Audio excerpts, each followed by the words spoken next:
Welcome to Talk Tickers.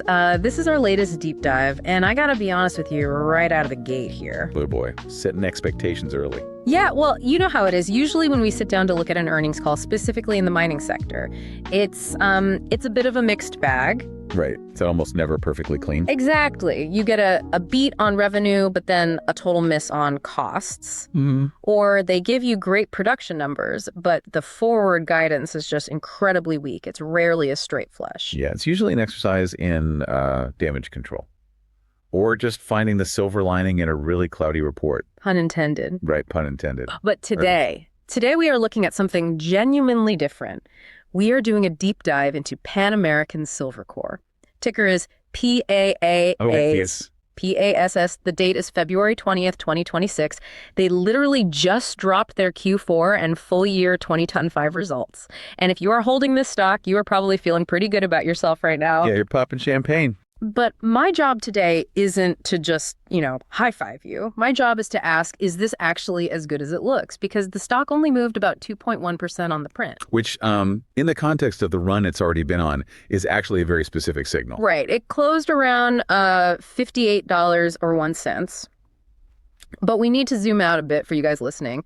This thing is up 71% in just 3 months. Yeah. It's up 157% year over year. So when I see a 2% move on what looks like a total blowout quarter, my skepticism radar kind of pings. Of course. Like, is the tank empty? Is all the good news just fully priced in at this point? That is the multi-billion-dollar question, honestly. Yeah. And to answer it, we have to look way beyond the headline EPS beat. Right. We really have to look at the mechanics of what they are calling torque. Torque. Okay, it sounds like something from a truck commercial. Yeah. But in mining, it means something very specific. Before we get into the weeds of the financial statements, let's define that for the listener who might be new to the sector. What exactly is torque in this context? So think of torque as leverage or like a multiplier effect. Okay. If you own physical silver, right, and the price goes up 10%, your investment goes up 10%. It's purely linear. Mm-hmm. But a miner has fixed costs. It costs the exact same amount of money to run the lights, pay the truck drivers, keep the ventilation going, whether silver is at $25 or $35. Right. The diesel costs what it costs. Exactly. So once you cover those fixed costs, every single extra dollar in the metal price flows straight to the bottom line. So if their margin is, say, $5 and the price goes up $5, their profit literally doubles, even if the metal price only went up, 20%? That's it. That's operational gearing. That is torque. And what we saw in this Q4 report was torque in absolute action. But it's not just the metal price, right? No, it's volume too. They didn't just get lucky with a hot market. They actually moved more rock. Okay, so let's map out this deep dive for you. We are going to strip down the headline, numbers, first revenue, earnings, the beat. Then I want to spend a significant amount of time on the operations, specifically this Cipio mine, which seems to be the absolute golden child or silver child of the portfolio right now. It's the engine room, without a doubt. Then we have to get a bit technical. There is a massive strategic pivot happening at their La Colorada project. And we need to explain why moving from block caving to a phased approach isn't just corporate jargon. Yeah, it's a fundamental change in the investment thesis. It changes the risk profile completely. Right. And finally, we have the cash problem. They've got $1.3 billion sitting in the bank. Dividends are up. They want to buy back debt. We will break down what that capital allocation tells us about management's mindset. And of course, stick around for the end. Always. We have our not financial advice segment where we're going to pitch two very specific, slightly aggressive trade ideas based on the nuances of this call. One of which involves hunting for illiquid bonds in dark pools. Can't wait for that one. We'll get to it. But let's start with the report card, the headline financials. Give me the breakdown. Okay, it was a totally clean beat. GAAP earnings per share came in at $1.07. Yeah. That translates to net earnings of $452 million. The street, meaning the consensus of all the analysts covering the stock, they were looking for $1.85. Okay, stop there. $1.22 beat on GAAP is significant. Right. But we both know GAAP can be incredibly messy. You get one-time tax benefits, asset sales, weird currency fluctuations. That stuff can totally pad the numbers. Was this a quality beat? That is exactly the right question to ask. So we look at the adjusted EPS. This strips out all that noise, the unrealized gains on derivatives, the foreign exchange adjustments, all of it. Right. Adjusted EPS was $1.185. or $470 million. Wow. Yeah, and the consensus there was also around 85 cents. So you have a massive beat on the adjusted basis, too. This wasn't accounting wizardry. This was pure operational delivery. And the top line, the revenue. Revenue came in at $1.18 billion. Consensus was $1.10 billion. That is an $80 million beat on revenue. Just to contextualize that for you listening, beating revenue by nearly 8% in a mature, established mining company is rare. Yeah, it doesn't happen often. Usually, analysts have the production numbers modeled out down to the decimal. They know exactly how many tons are being processed. To miss by that much means something genuinely surprising happened. It implies a year-over-year growth rate of roughly 36 to 37%. For a major miner like Pan American, that is growth stock territory. Yeah, that's tech stock growth. Exactly. And it happened because they hit the high end of their production guidance while simultaneously realizing a higher average price for the metal. It's the perfect storm. But let's be cynical for a second here. Always. Earnings are great, sure, but you can't pay dividends with net income if it's all tied up in working capital or stockpiles of unsold inventory. I want to know about the actual cash. Show me the bank account. This is where the bull thesis really solidifies. Cash flow from operations was $554 million. But the number you really care about is attributable free cash flow. Right, the money they can actually use. Exactly. The cash left over after they've paid for all the sustaining capital to keep the mines running, that number was $553 million. Hold on, wait. $553 million in free cash flow in one quarter. Yes, in 90 days. Let's do some quick napkin math here. Yeah. They have roughly 360 million shares outstanding. That means they generated about $1.50 of pure cash per share in a single quarter. If you annualize that, that is a cash flow yield that makes most of the S&P 500 look ridiculous. It's an absolute cash machine right now, and it led to a fortress balance sheet. They ended the year with $1.3 billion in cash in short-term investments. But there's a footnote there, isn't there? The Cipio joint venture cash? Right. Good catch. Because of the joint venture structure with Mag Silver, some cash sits at the mine level before it gets dividended up to the parent companies. Okay. Pan American has a 56% interest. If you look at their attributable portion of the cash sitting in that JV, total liquidity is actually $1.44 billion. $1.44 billion. Okay, so here is the problem with cash. Having too much of it. Unironically, yes. If I am a shareholder and I see $1.5 billion sitting on the balance sheet, I get nervous. I get nervous that the CEO is going to get bored and go buy some marginal copper mine in a jurisdiction I can't even pronounce.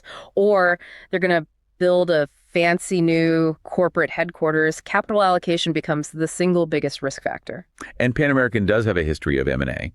The Yamana deal, the Tahoe Resources deal. So that fear is totally valid. But look at what they did immediately. The dividend. Right. They declared a dividend of $0.18 per share. 18 cents. I mean, I'm looking at a stock trading at $58. That is what? A 1.2% annualized yield? That's not exactly putting food on the table. You have to look at the trajectory, not just the absolute yield. Yeah. That $1.18 is a 29% increase from the previous quarter. Okay, 29% is a big jump. And it's the third consecutive dividend hike. The slope of the line is extremely positive. So they're building a track record. Exactly. Yeah. And Michael Steinman, the CEO, phrased it explicitly on the call. He said the goal is to allow shareholders to participate directly in the rising net cash levels. They aren't hoarding at all. They are proving that as the cash pile grows, the payout grows with it. It signals discipline. It essentially tells the market, we aren't going to blow this on a vanity project. Fair enough. All right, let's pivot to the operations side of things. Yeah. You can't generate $500 million in cash without moving some serious dirt. A lot of dirt. We keep mentioning Cipio. For years, this project was kind of a headache. Oh, yeah. It was a JV. There were delays hooking up to the national power grid in Mexico. It was coming soon for what felt like an eternity. Now it's finally here. How important is it really to the overall picture? It is the single most important asset in their portfolio right now, bar none. It has completely altered the company's DNA. Really? That drastically? Yes. Remember, they fully integrated the operating reality of this mine over the last year or so. And on the call, the CEO specifically said it's performing better than expected. Okay, but better than expected is classic CEO speak. Translate that into numbers for us. Why is it outperforming? Is it the geology? It's the grade. Cipio is a phenomenally high-grade silver vein system. When you are mining high-grade rock, you don't have to move nearly as much earth to get the same amount of metal. Right, less crushing, less milling. Exactly. And that completely collapses your cost per ounce. Look at the silver segment AISC. That's all-in sustaining costs for Q4. It was $9.51 per ounce. $9.51. Yeah. Silver is trading, well, depending on the minute you check the screen, let's say conservatively in the high $30 right now. Yeah. If your cost is $9.50 and you sell for $35, your margin is just massive. It's roughly a 70% margin. And compare that Q4 number of $9.51 to their full year average, which was $13.88. That is a huge drop, quarter over quarter. That drop is the Cipio effect. As that mine ramped up to full commercial capacity in Q4, it literally dragged the average cost of the entire company down with it. Wow. It is acting as an anchor for costs in what is otherwise a very inflationary environment. Okay, but let's play devil's advocate here for a second. You mentioned inflation. I was reading through the transcript, and there was quite a bit of discussion about costs actually rising in other areas. They are guiding for higher costs in 2026. If Cipio is so great, why are overall costs going up next year? This is the nuance that trips up a lot of generalist investors. You see cost guidance up, and you immediately think, management has lost control of inflation. Right.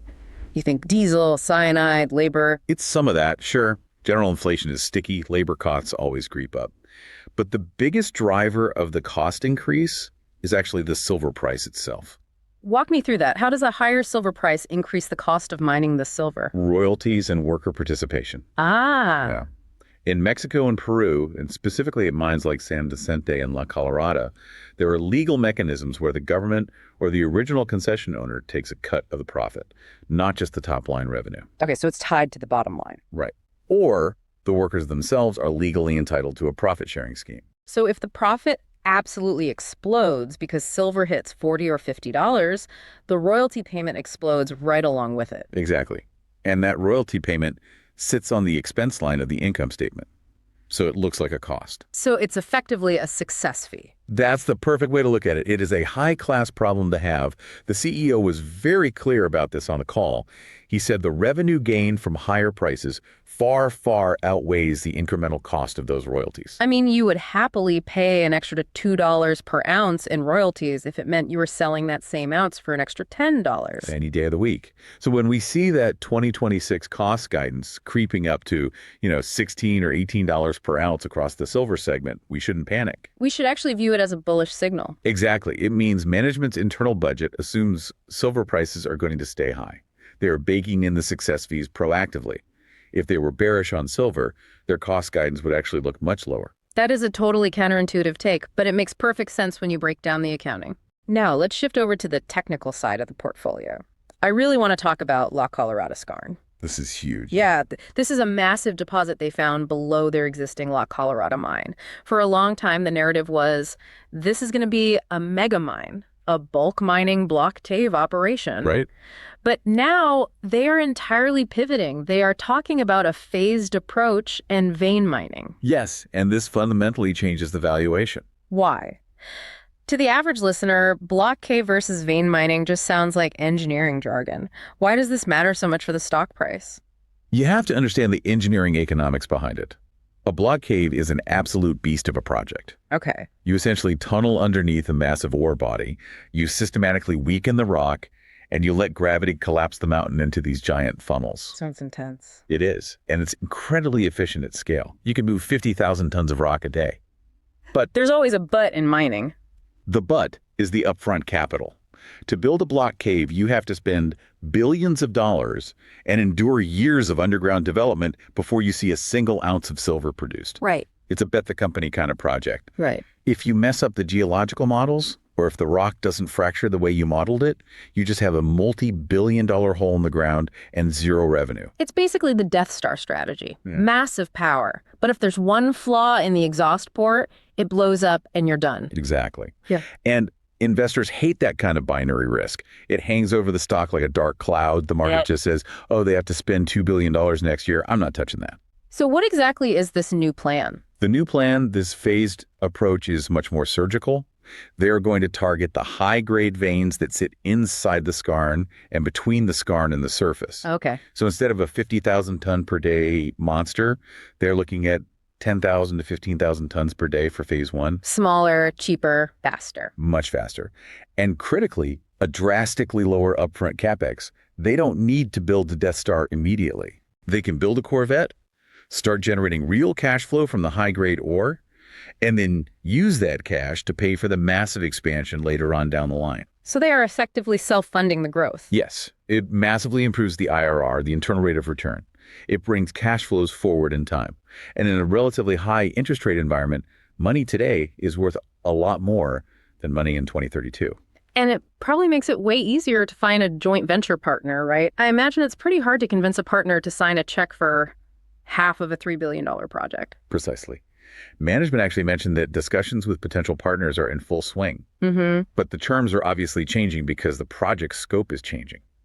It is infinitely easier to sell a 30 or 40% stake in a high-grade, high-margin, moderate capital project than it is to sell a piece of a capital-intensive behemoth. So this pivot effectively unlocks the value of the asset for the market. It turns it from a liability, like how on earth will we pay for this, Yeah, back into an asset. that's a great way to frame it. Let's touch on Escobal real quick. This is their mine down in Guatemala. It feels like this thing has been in purgatory for half a decade now. It has. It's suspended, there's consultation, there's lawyers, there's protests. Is there any actual news here, or is it just more ongoing discussions? It's technically still ongoing, but the tone on the call has shifted slightly. How so? The ILO 169 consultation, which is the international legal framework for indigenous consultation, is actually proceeding. Okay. They had formalized meetings with the Xenca Parliament and the Ministry of Energy and Mines in Q4 2025 and again in early 2026. And the ministry actually conducted a physical site inspection to confirm compliance. An inspection actually sounds like tangible progress. Bureaucrats don't usually go out and inspect things unless they're checking boxes to move a process to the next stage. Correct. But listeners really need to understand the current valuation reality here. Escobal is currently worth zero in the market's eyes. Because it's not producing? Exactly. It is not contributing a single dime to earnings. But if it restarts, it is one of the largest primary silver mines in the entire world. How big? It's like 20 million ounces a year of production. Wow. So it's basically a free call option at this point. It is the ultimate free call option in the sector. You are buying the stock for one Cipio and the massive free cash flow. If Escobal comes back online, the stock re-rate would be violent. Violent upside. Yes. But you cannot, and I have to stress this, you cannot buy the stock expecting it to happen on a specific Tuesday next month. Yeah, right. It's political. It's Guatemala. It happens when it happens. Okay, let's circle back to the money. $1.3 billion in cash. We talked about the dividends, but there was a really interesting comment on the call about their debt. The 2027 notes. Right. They have about $728 million in senior notes due in 2027. They pay a 4.6% coupon. They want to buy them back. The CFO basically said, look, we have the cash. We want to retire this debt right now, but they can't. No. Why? How can a company not pay off its own debt? Liquidity.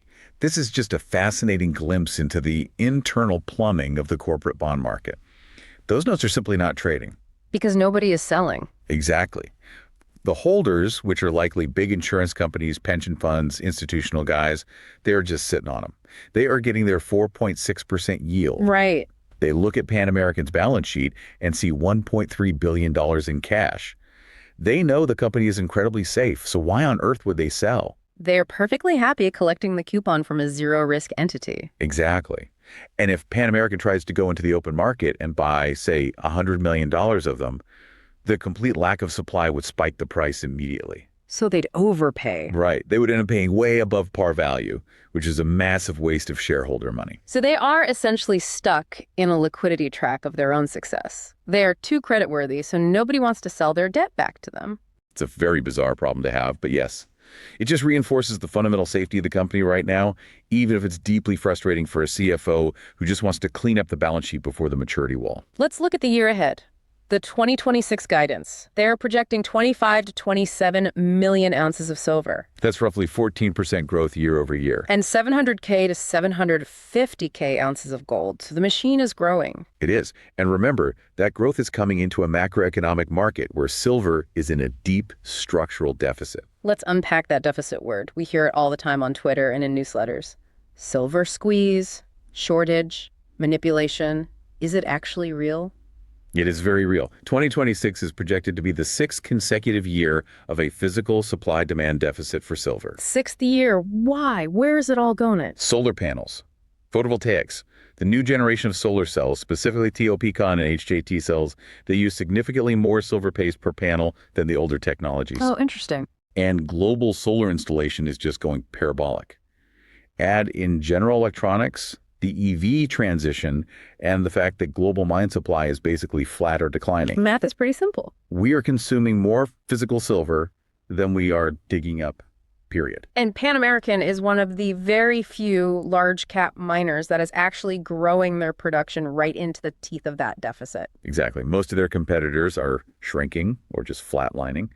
Pan American is adding fresh ounces to the market. And they are doing it unhedged. That's the key philosophy. They do not hedge their gold or silver production. Explain the significance of that for the investor. Why does being unhedged matter so much? So if you are a risk-averse CFO at a mining company, you hedge. You lock in a forward price of, say, $30 an ounce to absolutely guarantee you can pay the bills next year. Makes sense for planning. It does, but that caps your upside. If silver suddenly goes to $50, you are still legally obligated to sell your metal at $30. Oh. Investors absolutely hate that because they buy precious metals miners specifically for the leverage. By staying completely unhedged, Pan American is telling the market we are a pure conduit for price action. If silver rips, we rip. Exactly. We aren't putting an artificial ceiling on your profits. It's a confidence game. They are betting on the macro environment. And the macro backdrop, sustained central bank buying, fiat currency debasement, geopolitical chaos, it heavily favors the metals right now. So let's summarize. We have a company with record cash flow, a fortress balance sheet, growing production, a really smart pivot on their biggest mega project, and a massive macro tailwind. Yeah. But the stock is up 157% in a year. Is it just too late to buy in? That is the ultimate risk, valuation. If silver corrects by $5 tomorrow, this stock will get hit hard. That's high beta. It moves more aggressively than the metal itself. Right. But if you believe the structural deficit story for silver, then Pan American is arguably the single best vehicle to own. Even at these prices. The cash flow generation at current spot prices completely justifies the valuation. I mean, they are generating roughly 10% of their entire market cap in free cash flow annually at this run rate. That's incredible. That is simply not expensive in the grand scheme of the market. It's a really compelling case. They have successfully transitioned from the promise of, we're building it, to the reality of, here is the cash. Execution is everything in mining. And this quarter was just pure execution. All right. That is the rational, sober, professional analysis. We have totally dissected the balance sheet, the geology, and the corporate strategy. Now it is time to take off the responsible analyst hat and put on a creative trader hat. Oh, my favorite part of the show. This is the segment we lovingly call, This is Not Financial Advice. And we mean it. Truly. We are just two voices on a deep dive. Yeah. We do not know your personal financial situation. We are absolutely not fiduciaries. Right. These are highly speculative ideas derived from the data, intended strictly for entertainment and educational purposes only. Do not trade your retirement account based on this. Please do not sue us. Okay, we have two distinct trade ideas today. One is a bizarre bond play. One is a complex equity pair trade. You take the bond play first. Okay, I call this one the illiquid bond sniper. This is a classic capital structure arbitrage play. Break it down for us. Here is the setup. We know Pan American explicitly wants to buy back their 2027 senior notes. Yes. We know they have $1.3 billion in cash sitting there to do it. All right. And we know they are deeply frustrated by the lack of liquidity in those bonds. Right. The trade here is not to buy the stock. The trade is to hunt for the actual bonds. But you just spent 5 minutes explaining that they are illiquid. How does a regular person even buy them? It's difficult, but it's not impossible. If you use a specialized fixed income broker or have access to a decent bond desk, you could put in bids in the dark pools. Okay. You look for odd lots, small chunks of bonds that maybe an institutional investor wants to clean off their books for quarter-end reporting. And why do I want to hold them? Because you effectively have a put option written by the company itself. Pan American has the $1.3 billion. They actively want to redeem these exact bonds. That puts a concrete floor under the price. Okay, I follow. The risk of default is virtually zero. You collect the 4.6% coupon while you wait, but the real play is capital appreciation. How so? If the bonds are currently trading at a discount, say 92 or 95 cents on the dollar, Yeah. because of where benchmark interest rates are, you buy them up. Okay. You buy them knowing they will almost certainly be redeemed at par, which is 100 cents on the dollar. Right. Either as they approach maturity in 2027, or if the company just launches a massive tender offer to sweep them all up. Exactly. So it's a very clever way to play the cash-rich thesis without taking on any of the equity risk. I mean, if silver crashes to $15 tomorrow, the stock will absolutely tank 40%. Yep. But the bonds? The bonds probably won't even budge. The cash is already sitting in a bank account to pay them off. The company could literally stop mining tomorrow, shut down every operation, and still easily pay off that debt. It creates a beautiful asymmetric risk profile. You get modest upside with rock-solid safety, backed by a management team that is desperate to give you your money back. I love that. It's basically analyzing the CFO's psychology and then front-running his checkbook. That's exactly what it is. All right, my turn. I'm going for something a bit more aggressive. I call this the La Colorada synthetic pure play. That sounds like an expensive hedge fund strategy. It kind of is. It's a pair trade, long and short. Here is the thesis. The market is currently mispricing the pivot at La Colorada. Okay. They see the delay of the big block cave mega project, and they immediately think growth is delayed. They are completely ignoring the quality of the phase 1 high-grade veins. I agree with that assessment. But historically, La Colorada was a polymetallic mine. It produced a huge amount of zinc and lead alongside the silver. Right. So Pan American's overall stock price still has a surprisingly high correlation to base metals. True. It drags on them when industrial metals drop. Exactly. The new phase 1 plan is heavily silver and gold dominant. It is shedding all that base metal weight. So the trade is this. You go long Pan American silver, and you go short a basket of pure play base metal miners, specifically those with heavy zinc and lead exposure, maybe a Tech Resources, or just a specific base metal ETF. Oh, I see where you are going with this. You are entirely stripping out the beta. Exactly. By shorting the base metals, you are effectively hedging out the zinc-lead component of Pan American's historic valuation. Right. You are isolating the pure silver alpha. You are betting that when the preliminary economic assessment, the PEA, comes out in Q2 showing massive IRR from high-grade silver, the stock will forcefully re-rate as a premier precious metals miner. And decouple from the base metal complex. Correct. That's the synthetic pure play. If the whole mining sector crashes because of a global recession which crushes zinc and lead demand, your short position makes money and offsets the loss on your long Pan American position. But if silver rallies as a safe haven while the broader economy slows down classic stagflation, your long explodes higher and your short just stays flat, it completely purifies the bet. That is remarkably sophisticated. You are essentially creating your own custom synthetic security that exclusively tracks the success of the La Colorada pivot. Exactly. That is the kind of trade that hedge funds charge 2 and 20 for. And you just gave it away here for free. Well, again, not financial advice, just us looking at the matrix code of the market and throwing ideas against the wall. Fascinating stuff, though. All right, let's wrap this up. What is your final verdict on the quarter? It was a true watershed moment for them. They definitively proved the cash generation capability of the new integrated portfolio. Yeah. They proved Cipio is a tier 1 asset. And they have a highly logical, de-risked plan for their biggest challenge at La Colorada. So the transition from building to harvesting is complete. Now it's just about how disciplined they are in managing that harvest. And ensuring they don't spoil it by doing something reckless with M&A. Yeah. That's always the lingering threat when a miner gets rich. Always the risk. What happens when the cash pile gets too big to ignore? It's something for everyone to mull over. We will definitely be watching. For sure. Thanks for tuning in to this deep dive. If you want to dig into the numbers yourself, you know where to find the source material. Catch you guys next time. Happy hunting out there.